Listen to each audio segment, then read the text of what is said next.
தமிழ்நாடு பாஜக மன்னிப்பு கேட்டதால் பிரச்சனையை முடித்துக் கொள்வதாக அன்னபூர்ணா அறிக்கை வெளியிட்டுள்ளது.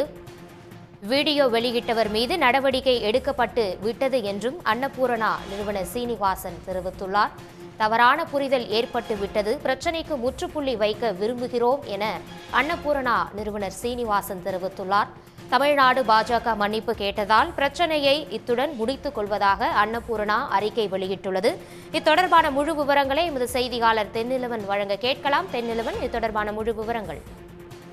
நிச்சயமாக. அதாவது கோவையை சேர்ந்த முக்கிய தொழிலதிபராக இருக்கக்கூடிய அன்னபூர்ணா சீனிவாசன் வந்து ஒன்றிய நிதியமைச்சர் நிர்மலா சீதாராமன், அதே போல வானதி சீனிவாசன் முன்னிலையில் மன்னிப்பு கேட்கும் வீடியோவை வந்து அக்கட்சியினர் வந்து வெளியிட்டிருந்தாங்க.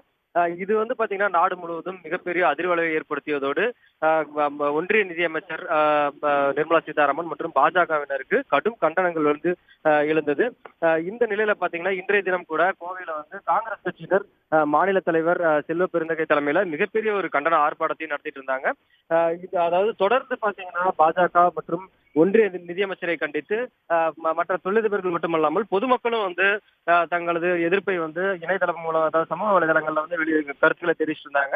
இந்த சூழலில் தற்போது அன்னபூர்ணா நிர்வாகம் ஒரு அறிக்கையை விட்டிருக்காங்க. அந்த அறிக்கையில பாத்தீங்கன்னா, அதாவது கடந்த சில தினங்களாக நடைபெறக்கூடிய இந்த சமூக வலைதளங்கள் மற்றும் இந்த வீடியோ வைரலாவதை தொடர்ந்து ஏற்கனவே பாஜக சார்பில் மன்னிப்பு கேட்டுள்ளதாகவும் இத்துடன் வந்து இந்த பிரச்சனையை முடித்துக் கொள்ளலாம் அப்படின்னு தெரிவிச்சிருக்காங்க. அது மட்டும் இல்லாமல் தங்களுடன் உறுதுணையாக நின்ற அனைவருக்கும் தங்களது நன்றியும் தெரிவித்துக் கொள்வதாக தெரிவிச்சிருக்காங்க. ஏற்கனவே பாத்தீங்கன்னா இது தொடர்பாக பதிவிட்ட அந்த எக்ஸ் பதிவு நீக்கப்பட்ட நிலையில மீண்டும் வந்து அந்த அறிக்கையை வந்து தங்களது அதிகாரப்பூர்வ எக்ஸ் தளத்துல வந்து வெளியிட்டிருக்காங்க.